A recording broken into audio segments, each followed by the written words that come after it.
ଆଜି ଏତେ ସୁନ୍ଦର ସୁଯୋଗ ଦେଇଥିବାରୁ ପ୍ରଭୁଙ୍କର ମହାନ ଆମକୁ ଗୌରବ ଦେବା ସଙ୍ଗେ ସଙ୍ଗେ ବିନା ଭାଇଙ୍କୁ ମଧ୍ୟ ମୁଁ ମୋର ଅନ୍ତର କୃତଜ୍ଞତା ଜ୍ଞାପନ କରୁଛି ଯେ ସେ ମତେ ପୁନର୍ବାର ଆଜି ଏହି ସୁଯୋଗ ଦେଇଛନ୍ତି।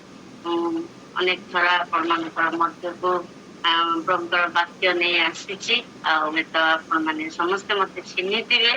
ଆଉ ସେଥିପାଇଁ ସମସ୍ତଙ୍କୁ ମୁଁ ଧନ୍ୟବାଦ ଜଣାଉଛି। ଯଦି ବି ମୁଁ କାହାକୁ ଦେଖିପାରୁନି ସମସ୍ତଙ୍କର ଭିଡିଓ ଅଛି। ପ୍ରଭୁ ଆଜି ଆମମାନଙ୍କୁ ଏଇ ପ୍ରାତଃ କାଳରେ ସାହାଯ୍ୟ କରନ୍ତୁ, ତାଙ୍କର ବାକ୍ୟ ଦେଇ ସେ ଆମମାନଙ୍କୁ କଥା କହନ୍ତୁ। କାରଣ ସେ ନିଜେ ବାକ୍ୟ ଆଉ ଆମମାନେ ଆଉ ସେଇ ବାକ୍ୟରୁ ପ୍ରତ୍ୟେକ ଦିନ ଯେତେବେଳେ ଏଇ ପ୍ରାତଃ କାଳ ଆରମ୍ଭରେ ଆମମାନେ ତାଙ୍କର ବାକ୍ୟ ଭିନ୍ନ ଭିନ୍ନ ଦାସ ଦାସୀ ମାନଙ୍କର ମୁଖରୁ ଶୁଣୁ। ଆଉ ପ୍ରଭୁ ଆମମାନଙ୍କୁ ଉତ୍ସାହିତ କରନ୍ତି ଆତ୍ମିକ ଜୀବନରେ ଆମମାନଙ୍କୁ ବଢିବା ପାଇଁ। ପ୍ରତ୍ୟେକ ଦିନ ସେ ଆଶୀର୍ବାଦ କରୁଛନ୍ତି। ସେଥିପାଇଁ ପ୍ରଭୁଙ୍କର ମହାନ ଆମକୁ ଗୌରବ ଦଉଛି, କାରଣ ତାଙ୍କର ବାକ୍ୟ ଜୀବନ୍ତ ଆଉ କାର୍ଯ୍ୟ ସାଧକ, ଯୋଦ୍ଧାର ଖଡ୍ଗ ଠାରୁ ବି ତୀକ୍ଷ୍ଣ। ଆଜି ପ୍ରାତଃ କାଳର ଆରମ୍ଭରେ ପ୍ରଭୁ ଆଜି ଆମମାନଙ୍କୁ କଣ କହିବାକୁ ଚାହାନ୍ତି, ଆସନ୍ତୁ ତାଙ୍କର ପବିତ୍ର ଚରଣ ତଳେ ବସିବା, ଶୁଣିବାର କର୍ଣ୍ଣ ନେଇକି ଏବଂ ପ୍ରଭୁ ଆଜି ଆମମାନଙ୍କୁ କଥା କହନ୍ତୁ।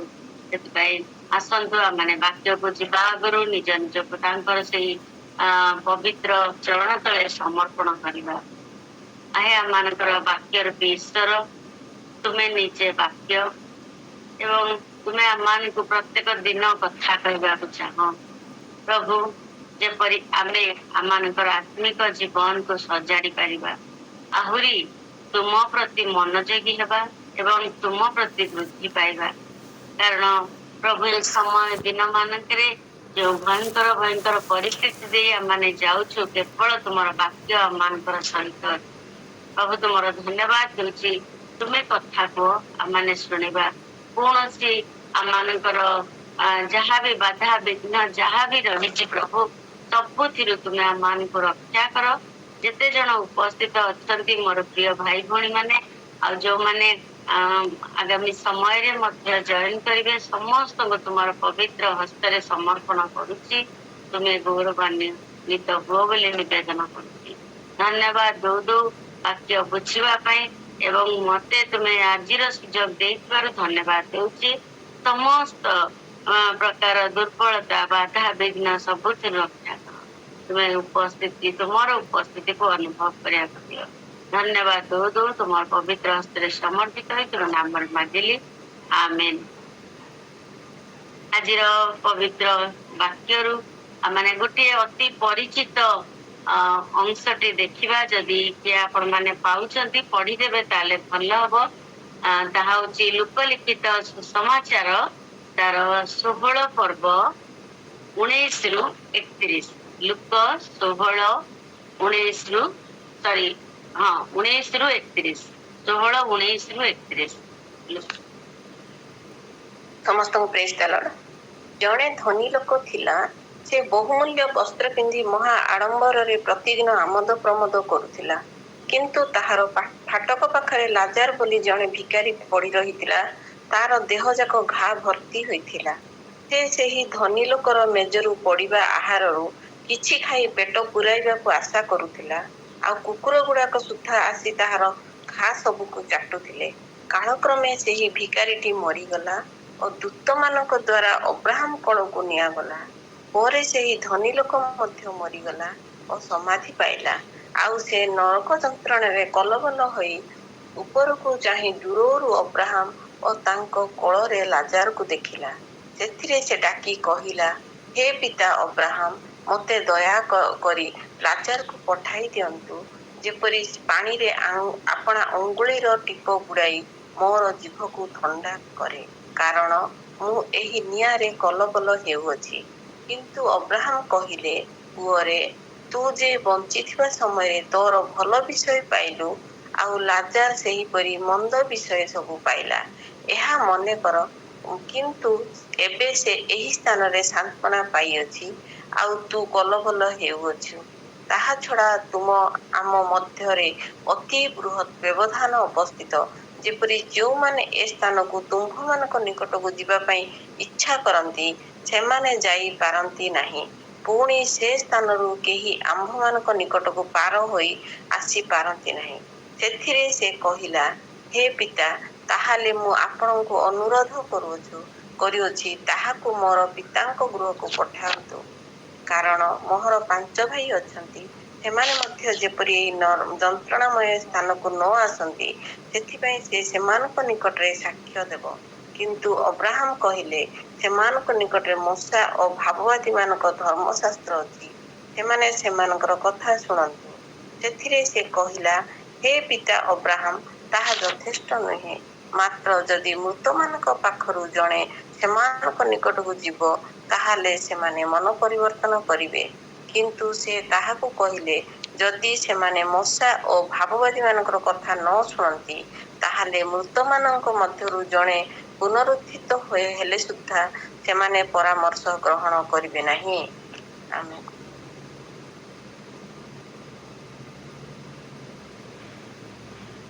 ଧନ୍ୟବାଦ ଦେଉଛି ଭଉଣୀ।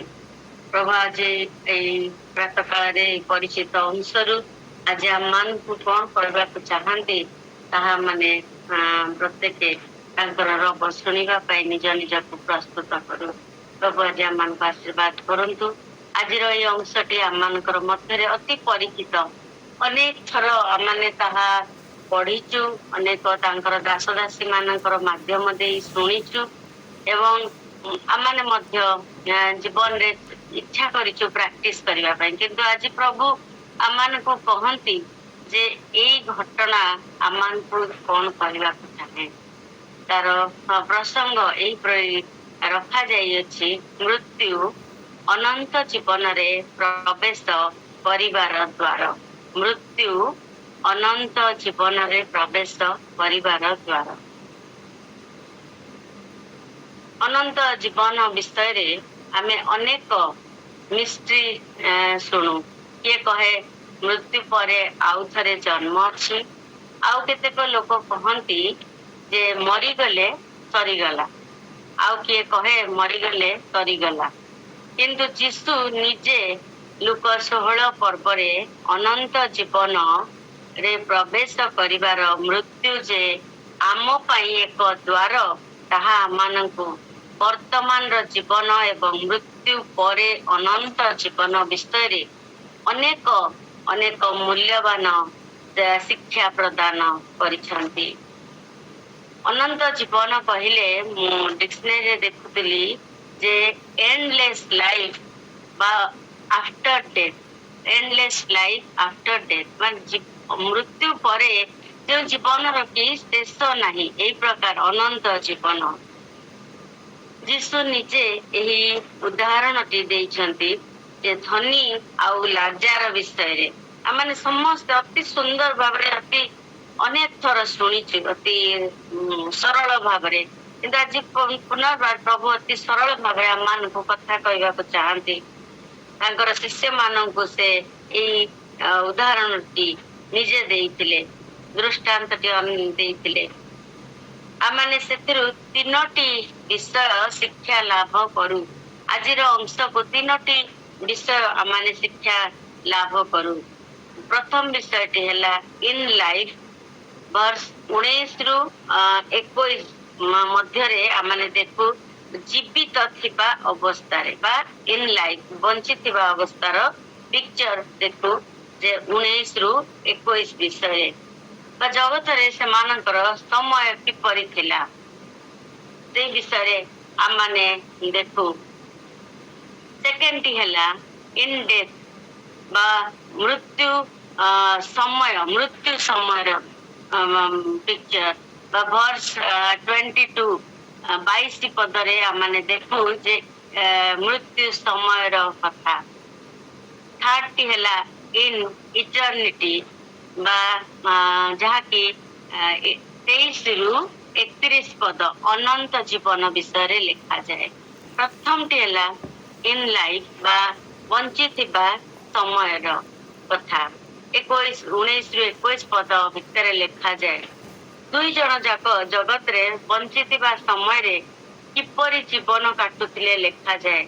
ଧନୀ ବିଷୟରେ ଲେଖାଯାଏ ଯେ ଜଗତରେ ଥିବା ସମୟରେ ତାର ତାର ସମ୍ପୂର୍ଣ୍ଣ ଜାଗତିକ ଭାବରେ ତାର ଜୀବନ ସେ କାଟୁଥିଲା ବା ଏକ ସ୍ୱାର୍ଥପର ଏବଂ ନିଜର ଅତିରିକ୍ତ ଧନରେ ବହୁମୂଲ୍ୟ ବସ୍ତ୍ର ସେ ପିନ୍ଧୁଥିଲା।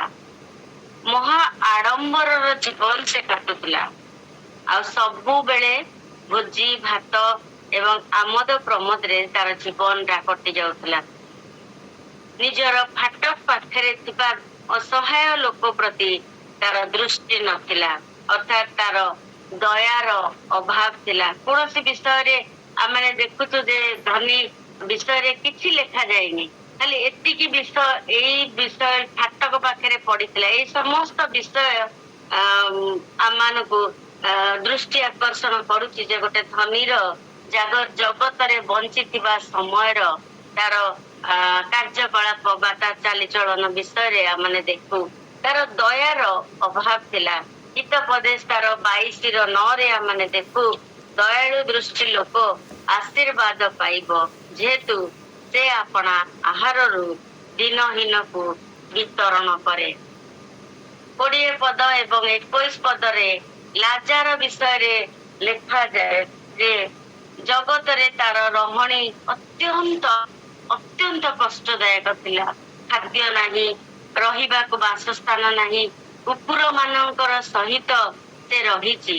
ଅର୍ଥାତ୍ ଯେଉଁଠାରେ ଆମେ ସାଧାରଣତଃ ଦେଖୁ ଘରର ଅଇଁଠା ପତ୍ର ଯେତେବେଳେ ଆମେ ବାହାରେ ଫିଙ୍ଗି ଦଉ, ସେଇ ସ୍ଥାନ ମାନଙ୍କୁ କେବଳ କୁକୁର ମାନେ ଆସନ୍ତି ସେ ଅଇଁଠାକୁ ଚାଟିବା ପାଇଁ, ଅଇଁଠାକୁ ଖାଇବା ପାଇଁ। ଏବଂ ସାଧାରଣତଃ ମାନେ ଦେଖୁ ଏଇ ସବୁ ପଚା ସଢା ଜିନିଷ ଯୋଉରା ଆମେ ଅଇଁଠା କଣ୍ଟା ଫୋପାଡି ଦେଉଥାଉ, ସେଇ ସବୁ ସ୍ଥାନରେ କୁକୁର ମାନଙ୍କର ଦୃଶ୍ୟ ଟିକେ ଆମେ ଟିକେ ଚିନ୍ତା କରୁ ଯେ କି ପ୍ରକାର ଦୟନୀୟ ଅବସ୍ଥାରେ ସେ ଲୋକଟି ସେଇ ଲାଜାର ଗରିବ ଭିକାରୀ ଜଣକ କି ପ୍ରକାର ଅବସ୍ଥାରେ ସେ ପ୍ରତ୍ୟେକ ଦିନ ପଡି ରହିଥିଲା। ସେମାନେ ଲାଜାରର ଘାକୁ ମଧ୍ୟ ଚାଟୁଥିଲେ, କୁକୁର ମାନେ ଅଇଁଠା ଖାଉଥିଲେ କୁକୁରର ଏବଂ ଲାଜାରର ଘାକୁ ମଧ୍ୟ ଚାଟୁଥିଲେ। ଅତ୍ୟନ୍ତ ଅସ୍ୱାସ୍ଥ୍ୟକର ପରିସ୍ଥିତି, ଦୁର୍ଗନ୍ଧ ଯୁକ୍ତ ସ୍ଥାନ। ଆମେ ଟିକେ ଚିନ୍ତା କଲେ ମଧ୍ୟ ଆମମାନଙ୍କର ଦେହ କଣ ହୋଇଯାଏ। ସେ ବାଟେ ଯେତେବେଳେ ପଚାସଢା ଜିନିଷ ପଡିଥାଏ, ଯେତେବେଳେ ଆମେ ସେ ବାଟେ ମାନେ ପାସ୍ କରୁ ବା ଯିବା ସମୟରେ ଆମମାନଙ୍କୁ ଏତେ ଦୁର୍ଗନ୍ଧ ଲାଗେ ଯେ ଆମେ ନାକରେ ହାତ ଦେଇକି ସେ ବାଟେ ଯାଇଥାଉ। କିନ୍ତୁ ଏହିପରି ପରିତ୍ୟକ୍ତ ଏକଦମ ଅସ୍ୱାସ୍ଥ୍ୟକର ପରିସ୍ଥିତିରେ ସେଇ ଗରିବ ଭିକାରୀ ଲାଜାର ଜଣକ ପଡି ରହିଥିଲା। କେତେ ଦିନ, କେତେ ବର୍ଷ, କେତେ ମାସ କିଛି ଲେଖା ଯାଇନି, କିନ୍ତୁ ସେ ପଡି ରହିଥିଲା ଏତିକି ଲେଖାଯାଏ। ଧନୀ ବ୍ୟକ୍ତିର ଫାଟକ ପାଖରେ ସେ କାହିଁକି ପଡି ରହିଥିଲା ନା ସେ ଆଶା କରି ପଡିଥିଲା ଯେ କିଛି ଅଇଁଠା ତା ପାଖକୁ ଆସିବ ଆଉ ସେ ଚାଟିକି ଖାଇକି ତାର ଦିନଟି କାଟିବ। ଏହି ଅପେକ୍ଷାରେ ସେ ପଡି ରହିଥିଲା। ତାର ଫାଟକର ବାହାରେ ସେ ପଡିଛି, ଆଉ ଫାଟକର ଭିତରେ ଆମୋଦ ପ୍ରମୋଦ ଭୋଜି ଭାତ ରେ ଲୋକମାନେ ହୁଏତ ବଡ ବଡ ଗାଡିରେ ସେ ଧନୀ ବ୍ୟକ୍ତିର ତାର ବନ୍ଧୁ ମାନେ ସେଇ ପ୍ରକାର ବଡ ଲୋକ, ପଇସା ବାଲା ଲୋକ ହେଇଥିବେ, ଭିନ୍ନ ଭିନ୍ନ ବଡ ବଡ ଗାଡିରେ ଆସୁଥିବେ। ଗାଡିର ଧାଡି ଲାଗିଥିବ ଫାଟକ ବାହାରେ, ଆଉ ସେମାନେ ସବୁ ଭିତରକୁ ଯାଉଥିବେ ଆମୋଦ ପ୍ରମୋଦ ଭୋଜି ଭାତରେ ସମୟ କାଟିବା ପାଇଁ। କିନ୍ତୁ କାହାର ବି ନଜର ସେଇ ଫାଟକ ପାଖରେ ପଡିଥିବା ଲୋକ ପ୍ରତି ନଥିଲା। ସେମାନେ ଖାଉଥିଲେ, ଆନନ୍ଦ କରୁଥିଲେ ଏବଂ ପତରକୁ ଖାଇବାର ଅଇଁଠା କଣ୍ଟାକୁ ବାହାରେ ଫୋପାଡୁଥିଲେ। ଆଜି ଆମମାନଙ୍କର ଜଗତରେ ରହଣୀ କିପରି? ନିଜକୁ ଆମେ ପରୀକ୍ଷା କରୁ, ନିଜକୁ ଆମେ ପ୍ରଶ୍ନ କରୁ ଯେ ପ୍ରଭୁ ଆଜି ନିଜକୁ ଆମମାନଙ୍କୁ ଦେଖିବାକୁ ଦିଅନ୍ତୁ ଯେ ଜଗତରେ ଆମମାନଙ୍କର ରହଣୀ କି ପ୍ରକାର। ମୋର ଚତୁଃପାର୍ଶ୍ୱରେ କେତେ ଯେ ଅସହାୟ ଅବସ୍ଥାରେ ଲୋକ ପଡି ରହିଛନ୍ତି, ମୋର ଦୃଷ୍ଟି କଣ ସେମାନଙ୍କ ପ୍ରତି ରହିଛି କି? ମୁଁ ଥରେ ବି ମୋର ଦୟା ଦୃଷ୍ଟି ସେମାନଙ୍କ ପ୍ରତି ଦେଖେଇଛି କି? ଆଜି ଆମମାନେ ନିଜକୁ ତାହା ପ୍ରଶ୍ନ କରୁ। ଜଗତରେ ଆମମାନଙ୍କର ଜୀବନ କ୍ଷଣିକ ବାସସ୍ଥାନ, ଆମମାନଙ୍କର କର୍ମସ୍ଥାନ, ଆମମାନଙ୍କୁ ଈଶ୍ୱର ଏ ସ୍ଥାନକୁ ପଠେଇଛନ୍ତି କାମ କରିବା ପାଇଁ। ଆମମାନଙ୍କର କର୍ମସ୍ଥାନ, ଆମେ ଆସିଛୁ ଅଳ୍ପ କ୍ଷଣ ପାଇଁ ଏବଂ ନିଜ ନିଜର କାର୍ଯ୍ୟ ଶେଷ କରି ପ୍ରଭୁ ଦେଇଥିବା ପ୍ରତ୍ୟେକ ଆଜ୍ଞାକୁ ପାଳନ କରି ସେହି ଚିରସ୍ଥାୟୀ ବାସସ୍ଥାନକୁ ଆମମାନେ ଦିନେ ଫେରିଯିବୁ। କିନ୍ତୁ ମୁଁ ସେଥିପ୍ରତି ବିଶ୍ୱସ୍ତ ଅଟେ କି? ମୁଁ ନିଜକୁ ପ୍ରଶ୍ନ କରେ। ମୁଁ ନିଜକୁ ମଧ୍ୟ ପଚାରୁଥିଲି, ପ୍ରଭୁ ମୁଁ କଣ ସେଥିପ୍ରତି ବିଶ୍ୱସ୍ତ କି? ତୁମେ ଯେଉଁ ଦାୟିତ୍ୱ ଦେଇଛ ମୁଁ ସେଥିପ୍ରତି ବିଶ୍ୱସ୍ତ କି? ମୁଁ ନିଜକୁ ମଧ୍ୟ ଆଜି ତା ପ୍ରଶ୍ନ କରୁଛି। ଆଜି ଏହି ଅଂଶ ଦ୍ୱାରା ପ୍ରଭୁ ମତେ କଥା କହୁଛନ୍ତି। ଜଗତରେ ଧନର ଆବଶ୍ୟକତା ରହିଛି, କିନ୍ତୁ ପ୍ରଭୁ ଆମମାନଙ୍କୁ ଯେଉଁ ଧନ ଦେଇଛନ୍ତି ତାକୁ ମୁଁ କିପରି ବ୍ୟବହାର କରୁଛି। ମୋର ଚାରିଆଡେ ଅନେକ ଦୁଃଖୀ ଅଭାବଗ୍ରସ୍ତ ଲୋକମାନେ ଅଛନ୍ତି। ସେମାନେ ମୋର ସାହାଯ୍ୟ ଆଶା କରୁଛନ୍ତି। ଯଦି ସେଦିନ ସେହି ଧନୀ ବ୍ୟକ୍ତିଟି ଟିକେ ଦୟା କରିଥାନ୍ତା, ତାହେଲେ ସେ ବି ଅବ୍ରାହମଙ୍କର କୋଳରେ ସେଦିନ ବସିଥାନ୍ତା। କିନ୍ତୁ କାରଣ ତା ପ୍ରତି ମଧ୍ୟ ସେଦିନ ଜଗତରେ ସୁଯୋଗ ଥିଲା, କିନ୍ତୁ ତାର ଅତିରିକ୍ତ ଧନ ତାର ଚକ୍ଷୁକୁ ଅନ୍ଧ କରିଦେଇଥିଲା, ତାର ହୃଦୟକୁ ରୁଦ୍ଧ କରିଦେଇଥିଲା, ଦୟା କରିବା ପାଇଁ ରୁଦ୍ଧ କରିଦେଇଥିଲା, ଯଦ୍ୱାରା ସେ ନିଜକୁ ସୁଧାରି ପାରିନଥିଲା। ଈଶ୍ୱରଙ୍କର ଇଚ୍ଛାକୁ ସେ ବୁଝି ପାରିନଥିଲା। ତାର ଜୀବନକୁ ମାନେ ଦେଖୁ, ଅତିରିକ୍ତ ଧନ ତାକୁ କଣ କରିଦେଇଥିଲା। ତାକୁ କୌଣସି ବିଷୟ ତାର ଭଲ ମନ୍ଦର ଜ୍ଞାନକୁ ହଜି ଯାଇଥିଲା। ସେଦିନ ମଧ୍ୟ ତା ପାଇଁ ସେଇ ସୁଯୋଗ ଥିଲା, କିନ୍ତୁ ସେ ସୁଯୋଗକୁ ସେ ବୁଝି ପାରିନଥିଲା। ଦ୍ୱିତୀୟରେ ଯେମିତି ମୁଁ କହିଲି, ଇନ୍ ଡେଥ୍ ବା ମୃତ୍ୟୁ ସମୟ, ଯଦି 22 ପଦରେ ଯେମିତି ଆମମାନଙ୍କ ପ୍ରତି ତାହା 22 ପଦରେ ଲେଖାଯାଏ, ଆମମାନଙ୍କ ନିକଟରେ ପଢାଗଲା, 2 ଜଣ ଯାକ ମୃତ୍ୟୁ ବରଣ କଲେ ଲେଖାଯାଏ। କିନ୍ତୁ 2 ଜଣଙ୍କର ସ୍ଥାନ ଥିଲା ଭିନ୍ନ ଭିନ୍ନ।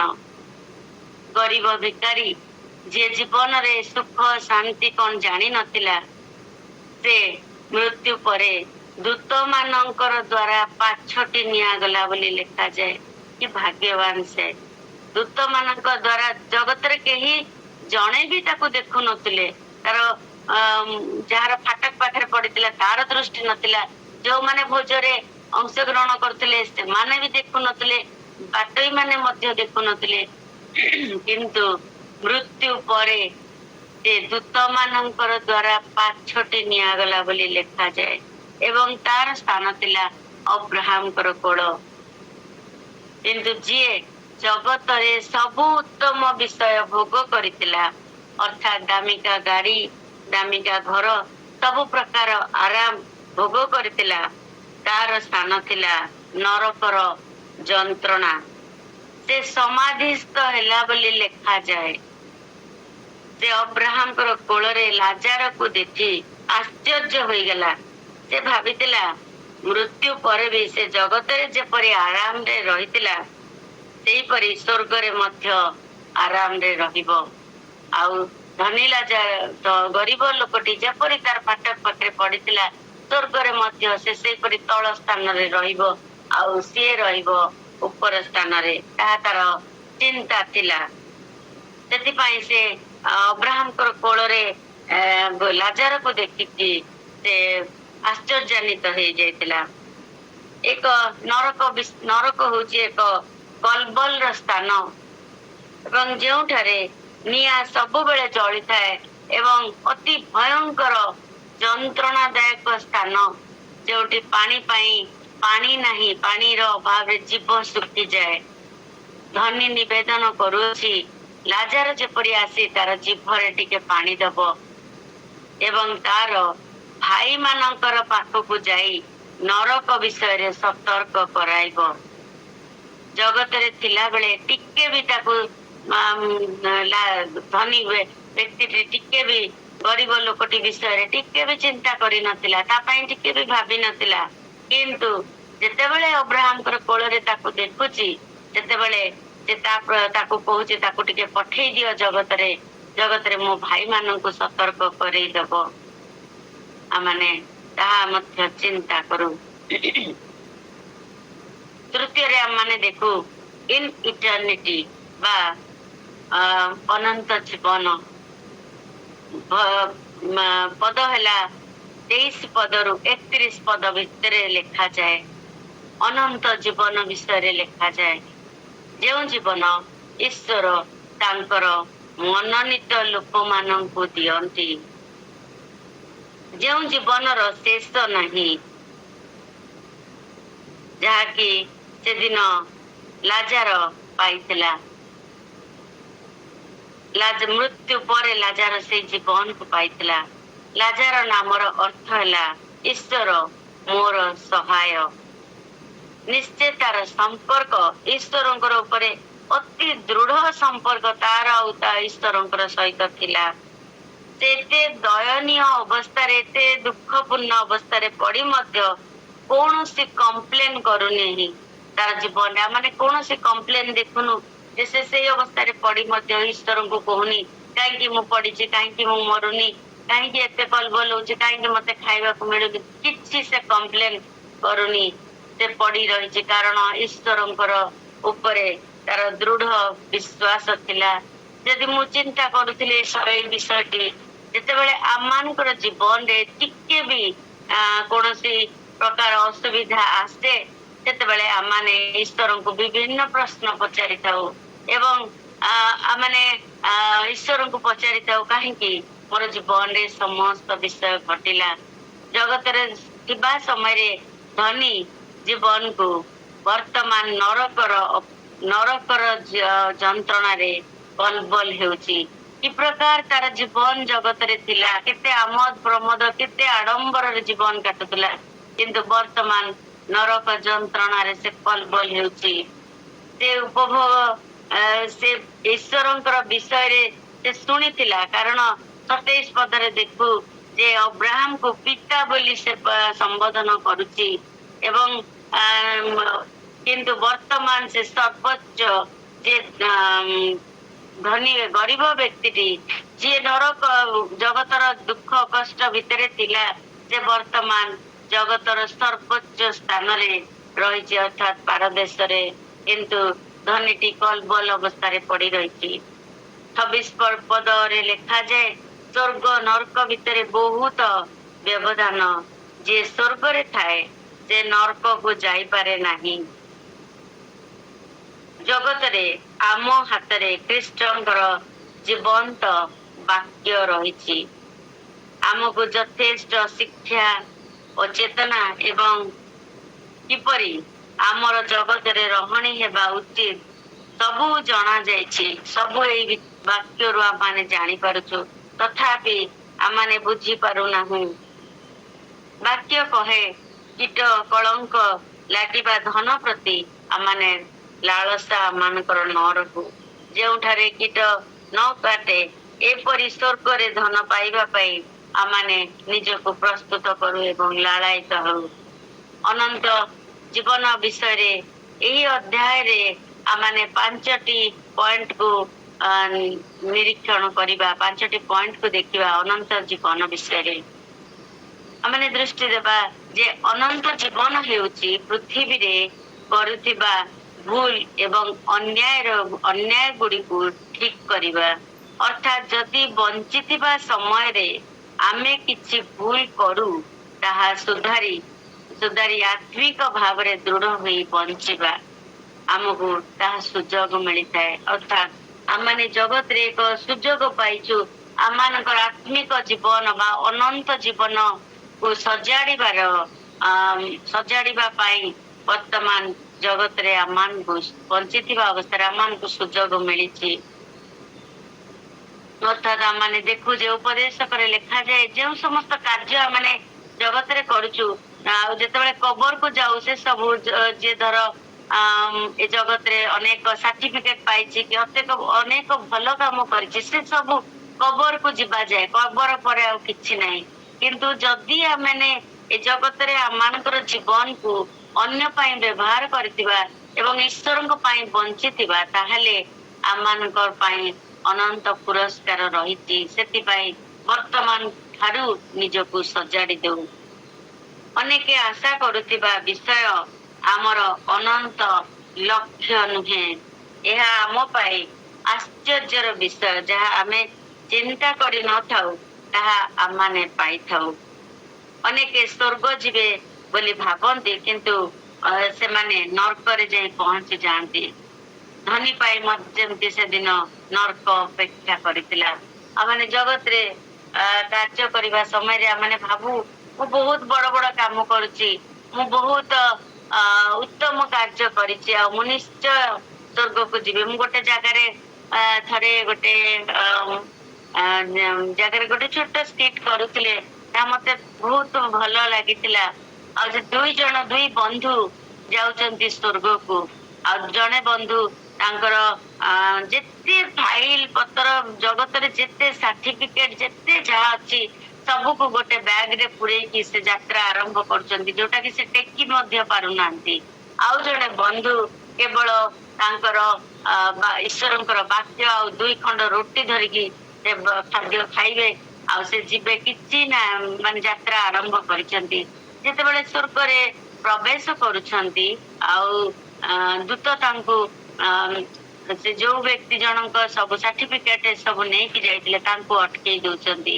ସେ କହୁଛନ୍ତି, ହେ ମୋର ବ୍ୟାଗ ଦେଖ କେତେ ସାର୍ଟିଫିକେଟ ଅଛି, କେତେ ମୁଁ ଭଲ କାମ କରିଛି, ଆଉ ଏସବୁ ଦେଖିକି ମତେ ମାନେ ମୋର ପ୍ରମାଣ ସବୁ ମୁଁ ନେଇକି ଆସିଛି, ଛାଡିଦିଅ। କିନ୍ତୁ ଯୋଉ ବ୍ୟକ୍ତିଟି କେବଳ ଈଶ୍ୱରଙ୍କର ବାକ୍ୟ ନେଇକି ସାଙ୍ଗରେ ଯାଇଥିଲେ, ସେ ବ୍ୟକ୍ତିଙ୍କୁ ସେଦିନ ପ୍ରବେଶର ଟିକେଟ ମିଳିଥିଲା। କିନ୍ତୁ ଯୋଉ ବ୍ୟକ୍ତି ସେଦିନ ଅନେକ ତାଙ୍କର ଉତ୍ତମ କାର୍ଯ୍ୟ ଏବଂ ସବୁ ନେଇକି ଯାଇଥିଲେ, ତାଙ୍କ ପାଇଁ ସ୍ୱର୍ଗରେ ପ୍ରବେଶର ସ୍ଥାନ ନଥିଲା। ଏଇ ବିଷୟଟି ମତେ ଅତି ଅନେକ ବିଷୟ ମୋ ମନରେ ବୁଝିବାରେ ଏବଂ ସାହାଯ୍ୟ କରିଥିଲା। ପ୍ରକୃତରେ ମୋର ଜୀବନ ଆଜି କି ପ୍ରକାର, ମୁଁ ସ୍ୱର୍ଗକୁ ଯିବାକୁ ଚାହୁଁଛି। ମୁଁ କେମିତି ମୋର ଜୀବନକୁ ସଜାଡ଼ିବି, ମୋର ଉତ୍ତମ କାର୍ଯ୍ୟ କେମିତି ହବ, ଯଦ୍ୱାରା କି ମୁଁ ମୋର ଈଶ୍ୱରଙ୍କର ପାଖରେ ସେ ମିଳିତ ହେବି ଏବଂ ଅନନ୍ତ ପୁରସ୍କାର ପ୍ରାପ୍ତ ହେବି। ଆମର ଅନନ୍ତ ଲକ୍ଷ୍ୟ ହେଲା ଆମର ବନ୍ଧୁ, ଆମର ସମାଜ ଯେପରି ମାପେ ଆମେ ସେହିପରି ନୁହେଁ। ଅର୍ଥାତ୍ ଉପରୁ ଆମେ ଜଣଙ୍କୁ ଦେଖି ତା ବିଷୟରେ ଭଲ କି ଖରାପ ମନ୍ତବ୍ୟ ଦେଇଥାଉ, କିନ୍ତୁ ଈଶ୍ୱର ଅନ୍ତଃକରଣ ଦେଖନ୍ତି ଆଉ ଅନନ୍ତ ଜୀବନ ଦାନ କରନ୍ତି। ମଣିଷ ହୁଏତ ମୋର ସାଙ୍ଗ, ମୋର ଯେ ମୋର ଅନ୍ତରଙ୍ଗ ବନ୍ଧୁ, ଯେ ମୋର ପ୍ରତ୍ୟେକ ଦୈନନ୍ଦିନ ଜୀବନରେ ଯୋଉମାନଙ୍କ ସଂସ୍ପର୍ଶରେ ଆସୁଛି, ମୋ ଘରର ବାପା ମା, ମୋର ଭାଇ ଭଉଣୀ, କେହି ବି ମୋର ଅନ୍ତର ଦେଖନ୍ତି ନାହିଁ। ଉତ୍ତମ କାର୍ଯ୍ୟ ବାହାର ଉତ୍ତମ ବିଷୟ ଯଦି ମୁଁ କିଛି କରିଦିଏ, ତାହେଲେ ଅନ୍ୟମାନେ ମତେ ବାହା ଦିଅନ୍ତି, କିନ୍ତୁ ସେ ବାହାର କିଛି ମୂଲ୍ୟ ନାହିଁ ଯେ ପର୍ଯ୍ୟନ୍ତ ଈଶ୍ୱର ନିଜେ ଆମମାନଙ୍କୁ ବାହା ଦେଇନାହାନ୍ତି, ସେ ପର୍ଯ୍ୟନ୍ତ ଆମମାନଙ୍କ ଜୀବନ ମୂଲ୍ୟହୀନ। କାରଣ ସେ ଆମମାନଙ୍କୁ ଅନନ୍ତ ଜୀବନ ଦାନ କରନ୍ତି, ଅନନ୍ତ ମୃତ୍ୟୁରୁ ରକ୍ଷା କରନ୍ତି। ଧନୀ ଯେମିତି ଜଗତରେ ସେଦିନ ଆନନ୍ଦରେ ତାର ଜୀବନକୁ କାଟୁଥିଲା, ତାର ବନ୍ଧୁ ମାନେ ଯେଉଁମାନେ ତାର ସହିତ ଅନେକ ଆନନ୍ଦ କରୁଥିଲେ, ସେମାନେ ତାକୁ ବାହା କରୁଥିଲେ। କେତେ ସୁନ୍ଦର ଖାଦ୍ୟ ଦଉଛ, କେତେ ଭଲ ପାନୀୟ ଦଉଛ, କେତେ ସେମାନେ ତାକୁ ଟେକୁଥିବେ। କିନ୍ତୁ ସେଦିନ ତା ପାଇଁ ସ୍ୱର୍ଗରେ ସ୍ଥାନ ନଥିଲା। କିନ୍ତୁ ଲାଜାର ଜଗତରେ ସେଇ ଫାଟକ ପାଖରେ ଥିବା ସମୟରେ ସେ ନିଜେ କି ତାର ପ୍ରତ୍ୟେକ ଦିନ ଦେଖୁଥିବା ଲୋକମାନେ କେବେ ଭାବି ନଥିବେ ଯେ ସେ ଅନନ୍ତ ଜୀବନ ପ୍ରାପ୍ତ ହେବ ଏବଂ ଏକ ସମ୍ପୂର୍ଣ୍ଣ ନୂତନ ଜୀବନ ତାର ଜୀବନରେ ଦେଖାଦେବ। କେବେ ଯୋଉମାନେ ତାକୁ ପ୍ରତ୍ୟେକ ଦିନ ଦେଖୁଥିବେ, କେବେ ବି ସେମାନେ ଚିନ୍ତା କରିନଥିବେ ତା ବିଷୟରେ। କିନ୍ତୁ ତା ପାଇଁ ଭିନ୍ନ ଥିଲା ଏବଂ ଯୋଉ ବ୍ୟକ୍ତି ଉପଭୋଗ କରୁଥିଲା, ଧନୀ ବ୍ୟକ୍ତି ପାଇଁ ଜୀବନଟି ମୃତ୍ୟୁ ପରେ ଭିନ୍ନ ଥିଲା। ଆମର ଅନନ୍ତ ଲକ୍ଷ୍ୟ ଜଗତରେ ଆମର ଜୀବନ କାଳରେ ଯାହା ଆମେ କରୁ ତାହା ଲିଖିତ ହୋଇ ଆମ ପାଇଁ ମୁଦ୍ରାଙ୍କ କରି ରଖାଯାଇଅଛି, ତାହା ଆଉ ବଦଳା ଯାଇ ନପାରେ। ଆମର ଅନନ୍ତ ଲକ୍ଷ୍ୟ ହେଲା ଆମର ପାପ ଜାଣିବା ଏବଂ ମନ ପରିବର୍ତ୍ତନ କରି ଯେଉଁ ଖ୍ରୀଷ୍ଟ ଯୀଶୁ ଆମର ପାପ ପାଇଁ ମରି 3 ଦିନରେ ଉଠିଛନ୍ତି, ତାଙ୍କ ଠାରେ ଦୃଢ ବିଶ୍ୱାସ କରି ଜଗତରେ ତାଙ୍କର ଏହି ସୁସମାଚାରକୁ ବିଶ୍ୱସ୍ତ ଭାବରେ ପ୍ରଚାର କରିବା ଏବଂ ଯୀଶୁ ଖ୍ରୀଷ୍ଟଙ୍କର ସ୍ୱଭାବ ଯେପରି ସେହିପରି ଜୀବନ କାଟିବା ତାହା ଆଜିର ଆମମାନଙ୍କର କର୍ତ୍ତବ୍ୟ। ଜଗତରେ ଆଜି ଲାଜାର ପରି ଅନେକ ମୋର ଚତୁଃପାର୍ଶ୍ୱରେ ଅଛନ୍ତି, ସେମାନେ ମୋର ସାହାଯ୍ୟକୁ ଅପେକ୍ଷା କରନ୍ତି। କେବଳ ଯେ ଅର୍ଥ ତା ନୁହେଁ, କେବଳ ଅର୍ଥ ଦେଇଦେବା ତା ନୁହେଁ, କିନ୍ତୁ ଆମମାନଙ୍କର ସହାନୁଭୂତି, ଆମମାନଙ୍କ ପ୍ରେମ, ଟିକେ ହସ ସେମାନେ ମଧ୍ୟ ଅପେକ୍ଷା କରନ୍ତି। ଆଜି ଆମମାନଙ୍କର ଦୃଷ୍ଟିକୋଣ ସେମାନଙ୍କ ପ୍ରତି ରହିଛି କି? ମୋର ପାଖରେ ଆଜି ସେଇ ସୁଯୋଗ ଅଛି ଅନନ୍ତ ଜୀବନରେ ପ୍ରବେଶ କରିବା ପାଇଁ। ମାର୍କ ତାର 8 ପର୍ବର 36 ପଦରେ ଲେଖାଯାଏ, ମନୁଷ୍ୟ ଯେବେ ସର୍ବ ଜଗତ ଲାଭ କରି ନିଜର ଆତ୍ମାକୁ ହରାଏ ତେବେ ତାର ଜୀବନ ଅର୍ଥହୀନ ବା ତାର କୌଣସି ଲାଭ ନାହିଁ। ତାର କି ଲାଭ ବୋଲି ଲେଖାଯାଏ। ମୁଁ ସ୍ଥାନରେ ଗୋଟେ ଛୋଟ ଉଦାହରଣ କହି ଆଜି ଶେଷ କରିବି। ଥରେ ଜଣେ ବଢେଇ ଆଉ ସେ ତାର ଗୋଟେ କଣ୍ଟ୍ରାକ୍ଟରଙ୍କର ଅଧୀନରେ କାର୍ଯ୍ୟ କରେ। ଯେମିତି ଆମେ ଦେଖୁ ଯେ ଗୋଟେ ଗୋଟେ ଆପାର୍ଟମେଣ୍ଟର କାର୍ଯ୍ୟ ଯୋଉ କଣ୍ଟ୍ରାକ୍ଟର ମାନେ ନେଇଥାନ୍ତି, ସେମାନଙ୍କ ଅଣ୍ଡରରେ ଇଲେକ୍ଟ୍ରିସିଆନ, ବଢେଇ ଏମିତି ସବୁ ଥାଆନ୍ତି। ଆଉ ସେଇ ବଢେଇ ଜଣକ ତାଙ୍କର ଅଧୀନରେ କାର୍ଯ୍ୟ କରନ୍ତି, କଣ୍ଟ୍ରାକ୍ଟରଙ୍କ ଅଧୀନରେ। ଆଉ ଅତି ସୁନ୍ଦର, ସେ ଜୀବନ ସାରା ବହୁତ ସୁନ୍ଦର, ତାଙ୍କ କାର୍ଯ୍ୟ ବହୁତ ସୁନ୍ଦର। ଆଉ ସେ ଅନେକ ସୁନ୍ଦର ସୁନ୍ଦର ବିଲ୍ଡିଂ ଗୁଡିକ ମଧ୍ୟ ସେ କାର୍ଯ୍ୟ କରିଛନ୍ତି। ଆଉ ବହୁତ ବିଶ୍ୱସ୍ତ ବ୍ୟକ୍ତି ଜଣକ ଥିଲେ।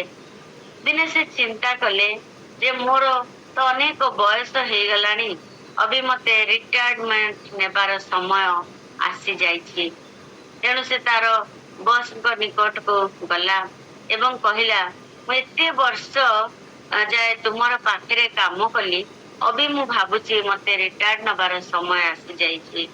ବସ୍ କହିଲେ, ଠିକ ଅଛି, ଯଦି ଆଗରୁ ଯିବା ଆଗରୁ ଆପଣ ତୁମେ ମୋର ଗୋଟିଏ କାମ କରିଦେଇକି ଯିବ, ଆଉ ଗୋଟେ ଘରର ଇଣ୍ଟେରିୟର କାମ କରିକିନି ତମେ ବିଦାୟ ନେବ, କାରଣ ତୁମେ ମୋର ସହିତ 35 ବର୍ଷ କାଳ କାର୍ଯ୍ୟ କରିଛ। ତେଣୁ ସେ ବଢେଇ ଭାବିଲେ ଯେ ଏତେ ବର୍ଷ ତ କାମ କଲି ମୋର ତାଙ୍କର ସଙ୍ଗେ, ଆଉ ତାଙ୍କର ସେ ଯାହା କହିଛନ୍ତି ମୁଁ ସବୁ ସେଇ ଅନୁଯାୟୀ କାର୍ଯ୍ୟ କରିଛି, ଆଉ ତାଙ୍କ କଥା ମୁଁ ଶୁଣିଛି। ଏବେ ଯିବା ବେଳେ କାହିଁକି ତାଙ୍କ ମନ ଦୁଃଖ କରିବି? ଆଉ ସେ ଯାହା କହୁଛନ୍ତି, ମୋର ମାଲିକ ଯାହା କହୁଛନ୍ତି, ମୁଁ ତାଙ୍କର ସେଇ କାର୍ଯ୍ୟକୁ ମନା ନ କରିକି କରିଦେବି। ତେଣୁ ସେ କାମଟିକୁ ସେ ଆରମ୍ଭ କଲେ ଆଉ ଯେମିତି ସେମିତି ଭାବରେ ସେ କାର୍ଯ୍ୟଟିକୁ ଶେଷ କରିଦେଲେ। କିନ୍ତୁ ତାଙ୍କର କାମରେ ମନ ନଥିଲା। ସେ ଭାବୁଥିଲେ ଏଇଟା ତ ମୋର ଶେଷ କାମ, ଆଉ ଏ ପ୍ରକାର ଭାବରେ ସେ ଯେମିତି ସେମିତି ସେ କାର୍ଯ୍ୟଟିକୁ ଶେଷ କରିଦେଲେ। ତେଣୁ ସେ ତାଙ୍କର ବସଙ୍କ ପାଖକୁ ଗଲେ ଏବଂ କହିଲେ କାର୍ଯ୍ୟଟି ଶେଷ ହେଇଯାଇଛି। ବିଦାୟ ନେବା ଆଗରୁ ତାଙ୍କର ମାଲିକ ତାଙ୍କୁ କହିଲେ, ଯିବା ଆଗରୁ ମୁଁ ତୁମକୁ ଗୋଟେ ରିଟାୟାର୍ଡ ଗିଫ୍ଟ ଦବାକୁ ଚାହେଁ, ଇଚ୍ଛା କରୁଛି ତମକୁ କିଛି ଗିଫ୍ଟ ଦବା ପାଇଁ। ଏହା ସେ କହିକି ତାଙ୍କର ହାତକୁ ଯେଉଁ ଲାଷ୍ଟ ଘରର କାର୍ଯ୍ୟ ସେ ବଢେଇ ଜଣକ କରିଥିଲେ, ସେଇ ଘରର ଚାବିଟି ତାଙ୍କୁ ବଢେଇ ଦେଲେ, ତାଙ୍କୁ ଗିଫ୍ଟ ଆକାରରେ ଦେଲେ ସେଇ ଲାଷ୍ଟ ଘରର ଚାବିଟି। ଯେପରି ସେ ବଢେଇ ଜଣକ ଆଶ୍ଚର୍ଯ୍ୟ ହୋଇଗଲେ, ଭାବିଲେ ଆହା, ଯଦି ମୁଁ ଆଗରୁ ଜାଣିଥାନ୍ତି ଏଇ ଘରଟି ମୋ ପାଇଁ ତିଆରି ହଉଛି, ତାହେଲେ ହୁଏତ ମୁଁ ଏ ଘରଟିକୁ ଆହୁରି ସୁନ୍ଦର ଭାବରେ ତିଆରି କରି ପାରିଥାନ୍ତି। କାରଣ ଏ ଘରେ ମୁଁ ରହିବି, ମୁଁ ତାହେଲେ ଅତି ସୁନ୍ଦର ଭାବରେ ଏ ଘରଟିର କାର୍ଯ୍ୟକୁ ଶେଷ କରିଥାନ୍ତି। ତେଣୁ ଆମମାନଙ୍କର ପାଇଁ ଆଜିର ଶିକ୍ଷା ହେଲା, ଆଜି ଆମମାନଙ୍କ ପାଖରେ ମଧ୍ୟ ସୁଯୋଗ ରହିଅଛି ଆମର ସେଇ ସ୍ୱର୍ଗୀୟ ଗୃହରେ ରହିବା ପାଇଁ।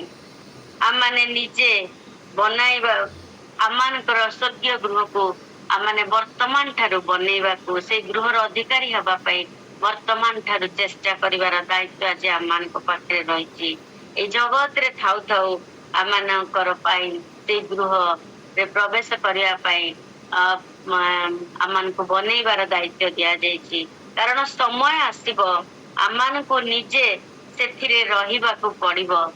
ତେଣୁ ସେତେବେଳେ ଆମେ ସେଇ ବଢେଇ ପରି କହିବାନି ଯେ ଯଦି ମୁଁ ଆଗରୁ ଜାଣିଥାନ୍ତି ତେବେ ମୁଁ ମୋର ଜୀବନ କାଳରେ ମୋର ଜୀବନକୁ ଅତି ସୁନ୍ଦର ଭାବରେ ଗଢିକି ଥୋଇଥାନ୍ତି ବା ମୁଁ ଜଗତରେ ଆଉ ଟିକେ ବିଶ୍ୱସ୍ତ ହେଇଥାନ୍ତି, ଆଉ ଟିକେ ଭଲ ଭାବରେ କାମ କରିଥାନ୍ତି, ଆଉ ଟିକେ ଈଶ୍ୱରଙ୍କର ଆଜ୍ଞାକୁ ପାଳନ କରିଥାନ୍ତି। ହୁଏତ ଆମମାନେ ସେଦିନ ସେଇ କଥା ଆମମାନଙ୍କର ଚିନ୍ତାରେ ଆସିବ ନାହିଁ। ସେଥିପାଇଁ ପ୍ରଭୁ ଆଜି ଆମମାନଙ୍କୁ କଥା କହିବାକୁ ଚାହାନ୍ତି ଯେ ଜଗତରେ ଥିବା ସମୟରେ ଆମମାନଙ୍କର ସେଇ ଗୃହ ପ୍ରତି ଯୋଉ ଯୁଗରେ ଆମମାନଙ୍କ ପାଇଁ ରହିଛି, ସେଥିପାଇଁ ଆମମାନେ ନିଜକୁ ବର୍ତ୍ତମାନ ଠାରୁ ପ୍ରସ୍ତୁତ କରିବା, କାରଣ ସମୟ ଆମମାନଙ୍କ ପାଖରେ ଆଉ ନାହିଁ। ପ୍ରଭୁ ଭିନ୍ନ ଭିନ୍ନ ଦାସ ଦାସୀ ମାନଙ୍କ ଦ୍ଵାରା ଆମମାନଙ୍କୁ କଥା କହୁଛନ୍ତି, ଆମମାନଙ୍କୁ ସତର୍କ କରାଉଛନ୍ତି ଆମମାନଙ୍କର ଜୀବନ କିପରି କରିବା। ତା ପ୍ରଭୁ ଆମ ପ୍ରତ୍ୟେକଙ୍କୁ ଆଶୀର୍ବାଦ କରନ୍ତୁ। ଏ ପ୍ରାତଃ କାଳର ଚିନ୍ତାରେ ଆମମାନେ ଆଜିର ଏଇ ଅଂଶ ମୁଁ ବିଶ୍ୱାସ କରେ ପ୍ରଭୁ ମତେ ଆଉ ଉପସ୍ଥିତ ପ୍ରତ୍ୟେକ ମୋର ପ୍ରିୟ ଭାଇ ଭଉଣୀ ମାନଙ୍କୁ ଆଜି ଏ କଥା କହିଛନ୍ତି ପ୍ରାତଃ କାଳରେ, ଆଜି ମୁଁ ବିଶ୍ୱାସ କରେ। ପୁନର୍ବାର ଧନ୍ୟବାଦ ଦିଏ ଯେ ମତେ ଆଜିର ସୁଯୋଗ ଦେଇଥିବାରୁ ଧନ୍ୟବାଦ।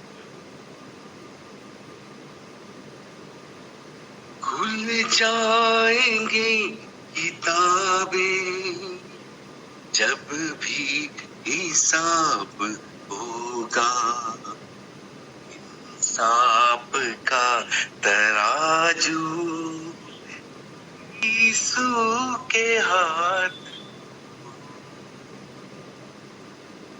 मिस्टर दास सुंदर वाक्यर विश्लेषण, सुंदर शिक्षा। এই পৃথিবীর রহণী সমୟରେ ଆମେ ଯଦି ଜାଗତିକ ହିସାବରେ ଜୀବନ କାଟୁ ଆମେ ସ୍ୱର୍ଗ ରାଜ୍ୟର ଅଧିକାରୀ ହୋଇପାରିବା ନାହିଁ। ପ୍ରଭୁ ଆମକୁ ଯାହା କିଛି ବି ଦେଇଛନ୍ତି ତାହା କେବଳ ଆମ ପାଇଁ ନୁହେଁ, ଆମେ ଯଦି ବିଶ୍ୱସ୍ତ ଭାବରେ ସେ ଦେଇଥିବା ମଙ୍ଗଳ ଦାନ ଗୁଡ଼ିକୁ ଯଥା ଧନ, ପ୍ରେମ, ଆମ ପାଖରେ ଥିବା ପ୍ରତ୍ୟେକ ସାମର୍ଥ୍ୟକୁ ତାଙ୍କର ଇଚ୍ଛା ପୂରଣ କରିବା, ବ୍ୟବହାର କରିବା, ତାହେଲେ ଏଇ ପୃଥିବୀରୁ ବିଦାୟ ନେଲା ବେଳେ ଯେମିତି ଲାଜାରକୁ ସେମିତି ଦୂତମାନେ ଆମକୁ ମଧ୍ୟ ବାଛୁଟି ନେବେ ସେଇ ସୁନ୍ଦର ସ୍ୱର୍ଗକୁ। କାରଣ ଲେଖାଯାଏ ଆମର କର୍ମ ଅନୁସାରେ ସେ ଆମକୁ ପ୍ରତିଫଳ ଦେବେ। ତେଣୁକରି ଆସନ୍ତୁ ଆମ ଜୀବନକୁ ଯୀଶୁଙ୍କର ପ୍ରେମ, ତାଙ୍କର ଆନନ୍ଦ, ଶାନ୍ତି, ଦୟା ଆଉ ପରୋପକାରିତାରେ ଭରି ଦଉ। ଧନୀ ଲୋକ ପରି କେବଳ ପାଟିରେ ଈଶ୍ୱରଙ୍କୁ ପିତା ପିତା ବୋଲି ସମ୍ବୋଧନ କରିବାର ମୂଲ୍ୟ କିଛି ନୁହେଁ। ପ୍ରିୟମାନେ, ସେ ରାଜ୍ୟ ପାଇଁ ଆମେ ଯୋଗ୍ୟ ଆଚରଣ କରୁ, ନିଜକୁ ପ୍ରସ୍ତୁତ କରୁ। ବହୁତ ସୁନ୍ଦର ଶିକ୍ଷା ଭଉଣୀ, ଆପଣଙ୍କର ଶେଷ କାହାଣୀ ମାଧ୍ୟମରେ ସୁନ୍ଦର ଶିକ୍ଷା ଦେଇଛନ୍ତି, ସମସ୍ତଙ୍କୁ ଜାଗ୍ରତ କରେଇଛନ୍ତି। ସେଥିପାଇଁ ପ୍ରଭୁ ଆପଣଙ୍କୁ ଏବଂ ଆପଣଙ୍କ ପରିବାର ସମସ୍ତଙ୍କୁ ପ୍ରଚୁର ପ୍ରଚୁର ଆଶୀର୍ବାଦ କରନ୍ତୁ। ଈଶ୍ୱରଙ୍କ ବାକ୍ୟର ନିଗୁଡ ତତ୍ଵକୁ ସରଳ ଭାବରେ ଅନେକଙ୍କ ପାଖକୁ ପହଞ୍ଚାଇ ସେମାନଙ୍କ ଉଦ୍ଧାର କାରଣ ହେବାକୁ ପ୍ରଭୁ ଆପଣଙ୍କୁ ବ୍ୟବହାର କରନ୍ତୁ। ଆମେନ୍।